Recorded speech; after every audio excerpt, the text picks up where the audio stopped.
dua si jo jetën time, nuk dua si sajtë, bëtëm që kojë shpitë të e me jetë sapë në zakatet. Pse mos jetoj në une si që shfëgjët e mija.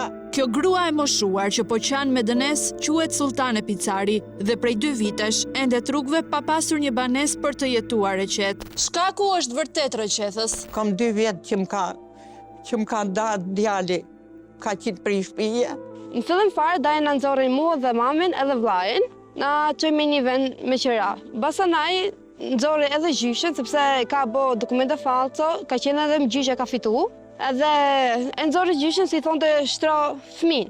Dajnë tim Altinin. I cili vuan nga problemet të shëndetit mendor. Nusja ishte shkaktari, i thote që nuk do bëdhëm shpi, sa hapi biznes, ato kafene e në i dyqan. E umër dhe nusja, se nuk më vinë rëp dyqan. Pri ka lëmojt smushën. Për të kthyer pak mbrapa në kohë, zonja Sultane ka pasur 11 fëmijë, por sot jetojnë vetëm 8 prej tyre, sepse 3 djemë që vuanin nga problemet të shëndetit mendor kanë ndërruar jetë. Tashma ajo ka 6 vajza dhe 2 djemë. Agimin, i cili si qëtote ka nxjerr nga shtëpia, dhe Altinin, një 20 vjeçar me çrregullimet të shëndetit mendor. 77 vjeçarja, dikur jetonte në një banes me 2 djemë të sëmur, vajzën Elizabetën dhe Anën që është mbesa e Sultanes. Në fakt, shtëpia ku ata jetonin të gjithë së bashku ishte një ndërtesë 2 kaçe, ndërsa Agimi kishte një tjetër 3 kaçe, ku jetonte me familjen e tij. Por sot, të dyja këto objekte i gëzon vetëm Agimi për shkak të një vendimi gjyqësor. Te 3 kaçe kush jetonte? Djali, më nusën. Te shtëpia 2 kaçe kush jetonte?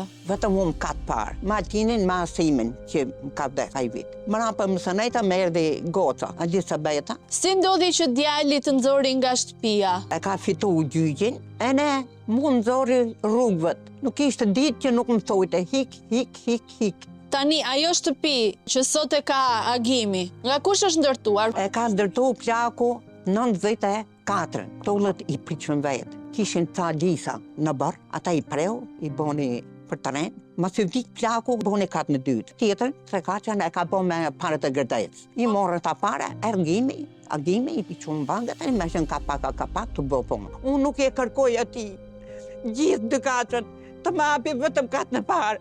Sa që këjtë në vdes në huan tje ku ka vdes burre, ato ku më kanë vdes fëmijë, katë në parë, jetët mërë. Më sërruja si jam, për të vdes gjatë natë që që kojë mre në shpita e më se kam njërë shpatët, kam njërë dirë se në ato. Nuk dua si jo jetët, nuk dua si sajtë, bëtëm që kojë shpita e më jetë sapë në zakatet. Pse më jetoj në une si që shfëgjët e mija. Nuk mund të gjykojmë rrethanat, të cilat Agimi, djali i saj martuar, ka arritur të bëhet përfitues me letra i të 2 banesave, ndërsa ai vet prej kohësh ndodhet në Greqi pa lënë asnjë adresë. Sidoqoftë, diçka duhet sqaruar. Ai ka kërkuar nënës të jetojë në njërin nga banesat, por vetëm me një kusht. Daje kishte thonë nënës, për këtë gjëra do t'i bëj unë nis me ty. Nëse çoni ta shtroj unë ty të maj. Ti Sultane nuk pranon që djalin ta çosh në një spital, në një qendër që të kujdesë. Jo, kur se kam bërë gjenap më tjerë, i ti una, si e rafa djeta. Të 3 fëmijët kanë qenë të shtruar në spital. Me të basan. Rapa na jem të vujtë, kom i gjenap, të i kom qumë spital, po mi kanë të shtruar tjerë, se nuk i të kom qumë bëhet. Nëna duket tepër e penduar për veprimet e kryera në të shkuarën me djemtë e saj, ndaj kërkon që kjo të mos përsëritet me më të voglin, pavarësisht kërkesave të Agimit, i cili një vit më parë, kohë kur ishte gjallë djali tjetër i sëmur i Sultanes, ka kërkuar në gjykatë që të ëmës t'i hiqej kujdestaria për 2 vëllezërit, Altinin dhe Asimin, dhe ata të dërgoheshin në institucionet përkatëse të specializuara për ofrimin e kujdesit dhe mbështetjes për personat me probleme të rënda të shëndetit mendor. Duke parë gjendjen e rënduar të 2 vëllezërve, ky mund të konsiderojë si veprimi më logjik, por jo për nënën, këmbgulja e së cilës e detyroi Agimin të hiqte dorë nga kjo kërkesë. Dhe gjithashtu të bindej edhe më shumë për të mos lejuar nënën dhe vëllain të ktheheshin në shtëpi. Ndaj sot, Sultania vazhdon të jetojë rrugëve me djalin e saj, Altinin, edhe pse në kushte jo të favorshme për gjendjen e tij, pas largimit nga banesa e tyre. Masi hika e në shkovën ka gjas. I fshat shjaku. Ati e kam net, nuk di sa mujnë net, aja shiti shpinë. Së në gjetë goca moza që kam fje, i palat 4 kaç, ka 3 që më hëpë në atje. E në aji si përgjej, se gjitho mujnë nga nejtë ka 100 bin. E në u ditiru më hike, më erë në vorë. Atje i mujnë që në nejtë. Mësë nejta Tha shkoni filon vend, për një tash për shtëpi. Mësonaj burri im foli me këtë pronarin këtu dhe ai zoti shtëpisë tha merr familjen tate. Edhe ata nuk e dishte se ishte gjyshja ime me gjithaj. Se gjyshja ime ka folja 2-3 herë, po s'kan gjuhë mja dhonë. Mësonaj fillun debatet me zot në shtëpisë dhe me qera gjithë të tjerë. Thoshin plak në vjetër me gjithaj nuk i duan këtu. O, kanë bezdi qunin. Mërzitën ka djali që kam. Po pse çunit në është i dhunshëm? Po nuk o i dhunshëm, po si që shirë jetë. Rëfojt vëtë në vej dhe bakë shto më të ujë, për të. Po ti si ja ke bërë gjatë se ku ke ndenjur? Që ashtu të usilë. Ngrejtë shkova, ke gotë bëbrun, e ne të e 2 netë atje, se i prap, erdë këtu, të usilë rrugët poshtë të lartë ditë, ndarë.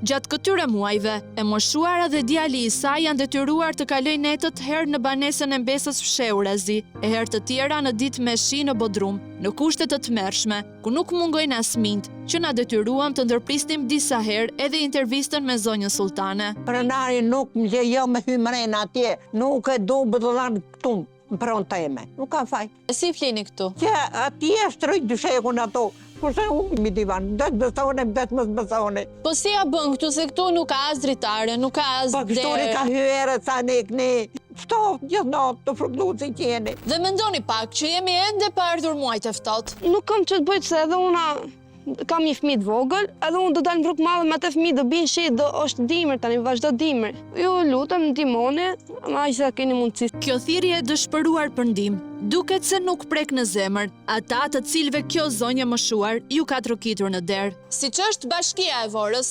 titullari së cilës duket se nuk ka shumë kohë për të atakuar, pavarësisht hallit të saj. Kovëm 8 mesit deri ora 1, pritë kretarë në bashkisë. E ne nuk më futim mre në derës bashkisë, për për jashtë. E ne më tha mu, tha, që ketim, tha mu. Thash una, që kësu të që jam pa shpijim, ka qitë qunin për i shpija. Shkohu dhe për gjyqa. E në këtheu shpejnë hyni mre, bërgau me lider në bashkisë. A ke shkuar të kërkosh një banesë sociale për t'jetuar? Ç'a ke kërkuar? Drejtoresha kësaj sociales. Na jashtë, më tha. Çfarë tha? Nuk kino koj gjimë. Sa mik të thash i flet qadre. Për zotin kështu i kam thonë, mik mi flet qadre.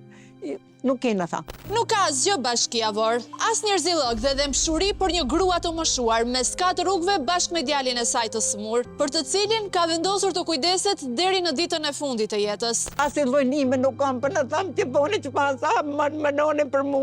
Më noni për atë ka që na i rëmzote, na i shpirë ka. Ose në mosë në rase nuk bëhet jo, të t'je bëjt jo vetës, nuk të ka gjojt timin më për jashta.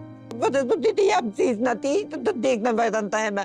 Pa ti me disë vorë që të shovin sere gjithë mi jetë, se jam të buqë shumë.